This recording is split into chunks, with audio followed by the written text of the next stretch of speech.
முருகா முருகா முருகா முருகா செந்தூரழகா செந்தூரழகா என்னை பாட வைக்கும் தெய்வம் நீதானே முருகா.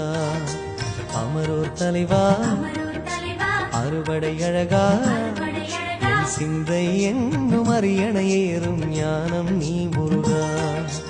முருகா என்று ஒரு முறை சொன்னால் நெஞ்சம் இனிக்குதே. முருகா என்று ஒரு முறை சொன்னால் நெஞ்சம் இனிக்குதே. உருகாத உள்ளம் கூட உணர்வில் மறக்குதே, உன்னை நினைக்குதே. முருகையா